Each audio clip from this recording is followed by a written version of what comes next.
കൂട്ടുകാരെ, ഇന്ന് ഞാനൊരു മീൻ കറിയാണ് കേട്ടോ ഇവിടെ കാണിക്കുന്നത്. മീൻ കറി ഞാൻ ഉണ്ടാക്കുന്നത് ഒരു മൺചട്ടിയിലാണ്. ഇന്ന് കിളിമീനാണ് എനിക്ക് കിട്ടിയിരിക്കുന്നത്. കിളിമീൻ പെട്ടെന്ന് അടന്നു പോകുന്നൊരു മീനാണ്.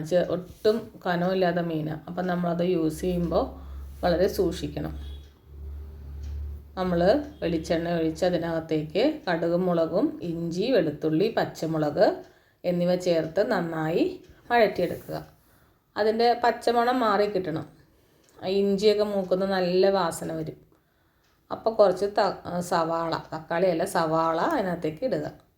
സവാള നന്നായിട്ട് അതിൻ്റെ ആ ഒരു പച്ച കളറുണ്ടല്ലോ, ആ കളറൊന്ന് മാറി കിട്ടുന്നത് വരെ നമ്മൾ വഴറ്റിയെടുത്ത് അതിനകത്തേക്ക് ഉപ്പും മഞ്ഞൾപ്പൊടിയും മല്ലിപ്പൊടിയും മുളക് പൊടിയും ചേർക്കുക. മുളക് പൊടി കാശ്മീരി പൊടി ഉണ്ടെങ്കിൽ നല്ല കളറ് കിട്ടും. ഞാനിപ്പോൾ ഇവിടെ നോർമൽ മുളക് പൊടിയാണ് ചേർത്തിരിക്കുന്നത്.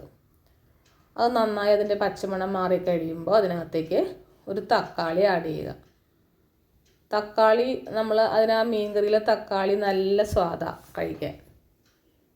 തക്കാളി ആഡ് ചെയ്ത് അതും നന്നായി ഒന്ന് കുഴഞ്ഞ പരുവമായി വരുമ്പോൾ അതിനകത്തേക്ക് നമ്മൾ അരച്ചു വച്ചിരിക്കുന്ന തേങ്ങ അരച്ചു വയ്ക്കണം. നേരത്തെ തേങ്ങയും ഞാൻ 2 പച്ചമുളകും കൂടി ചേർത്താണ് അരച്ചത്. നന്നായി അരച്ച് അതിനകത്തേക്ക് ചേർക്കുക. ഒന്ന് തിളച്ച് വരുമ്പോൾ അതിനകത്തേക്ക് നമ്മൾ ഈ ഫിഷ് ഇട്ട് കൊടുക്കുക. പിന്നെ കുടംപുളി ഇട്ടിട്ടാണ് കേട്ടോ ഞാൻ ഈ മീൻ വച്ചിരിക്കുന്നത്.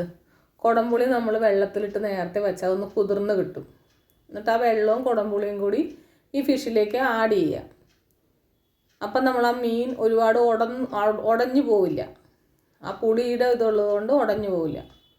പിന്നെ നമ്മൾ സൂക്ഷിച്ച് വേണം ഇത് ഇളക്കാനായിട്ട്, അല്ലെങ്കിൽ അതൊക്കെ അടന്നു പോവും. അപ്പോൾ തുണി പിടിച്ച് നമ്മൾ ആ ചട്ടി ഒന്ന് വട്ടം ചുറ്റിച്ച് ഇളക്കിയെടുക്കുക. പിന്നെ കിളിമീൻ എന്നുള്ളത് ഞങ്ങൾ കിളിമീൻ എന്നാണ് പറയുന്നത്, പൂമീൻ എന്നൊക്കെ പറയും. ഇത് ഒരുപാട് ഇങ്ങനെ മുളക് പിടിച്ചിരിക്കുന്നൊരു മീനല്ല, നല്ല സോഫ്റ്റ് ആയിട്ടുള്ളൊരു മീനാണ്. അപ്പോൾ ഞാൻ നോക്കിയപ്പോൾ കുറച്ച് മുളക് കുറവുണ്ടായിരുന്നു.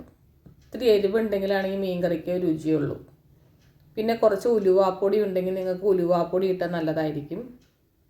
ട്രൈ ചെയ്യണേ. Thank you.